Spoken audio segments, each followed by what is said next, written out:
Think about the last conversation you had with your best friend, your math tutor, your uncle, anyone else you hold close to your heart. What if that was the last conversation you would have with them? This was a question that I had to ask myself every day of high school. On average, one person dies by suicide every 11 minutes in the US, according to studies done by the American Association of Suicidology. Today, I'm going to talk about the prevalence of depression and suicide and the impact it's had on the people in my life and what I've learned from those experiences. I grew up in a tight-knit family of 4 with happily married parents and wholesome family memories. My parents liked to shield my sister and I from the harsh realities of life as we were growing up so we could be 2 bubbly peas in a pod, but because of that, we also grew up very naive. In the 6th grade, my uncle passed away and my parents wouldn't tell me why. I asked questions like, was he in a car accident? Was he sick? And no answers. So I grieved for a little bit and I continued on with my life. Then in the 8th grade, another uncle passed away. And again, I asked my parents the same questions and they gave me no answers. It wasn't until high school when they finally unveiled that both my uncles had committed suicide. And I was left asking questions like, I just couldn't understand how anyone could be so depressed they would take their own life. It just didn't make any sense to me. Little did I know that this burning question would become the rest of my life in high school.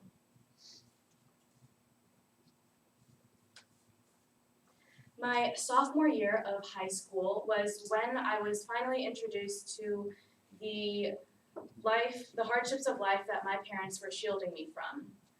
It was the night before finals week and I was studying for the chemistry and algebra 2 final I had the following morning when I got 2 phone calls within just 10 minutes of each other from 2 of my best friends.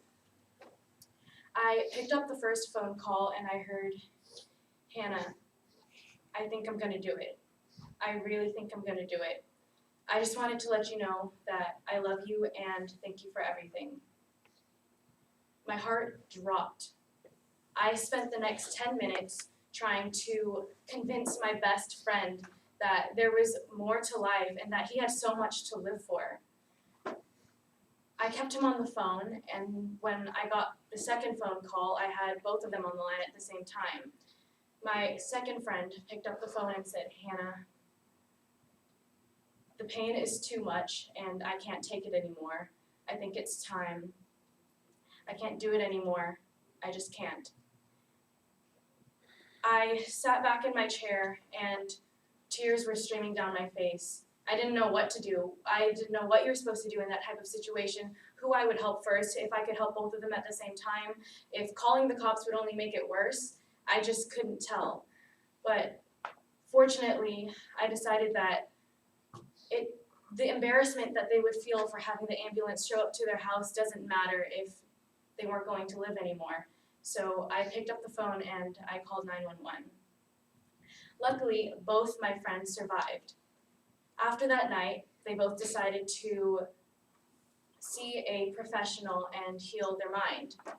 Now, my first friend is a successful student studying pre-med at USC, while the other one is playing tennis at UCLA. So they're both doing really well right now.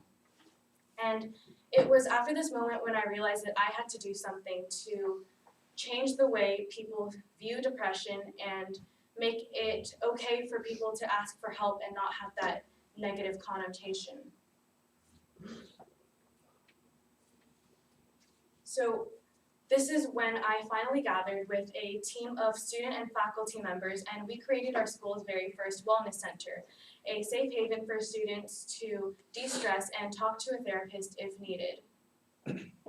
It was especially difficult to get this wellness center at my school and have it become a reality rather than just a dream, because our administration was really nervous that people inside and outside of the community would view our school as somewhere that has a highly stressful and just an unsafe environment, and they really, really didn't want this center just being the image of that. But after a countless number of meetings with the administration, we finally got the Wellness Center into action. What I noticed after the Wellness Center opened was that there were so many students who wanted to ask for help. They were just embarrassed or scared of having their parents find out or their friends find out that there was something wrong with them. When little does everyone realize that there's something wrong with everyone and it's okay to ask for help.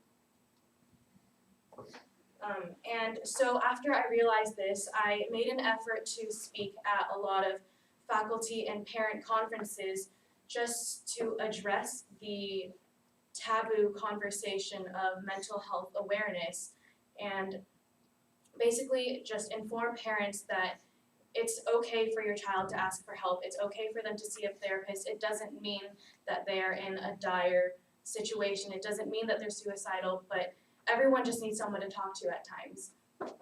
And that's something that I advocated for a lot all throughout high school. And so there were two things that I learned the most out of these experiences. The first one is to show appreciation and gratitude to everyone in your life. You never know what someone is going through, and the random acts of appreciation really show the people in your life that they are valuable and that they are worth your time. You never know when you're going to have your last moment with someone, so it's important to not take that time for granted. The second most important thing that I learned is that the most fulfilling thing in life is service. It's about what you do that leaves a positive impact on other people. Cameron Boyce once said, "We all go. It's what you leave behind should be bigger than you." Thank you.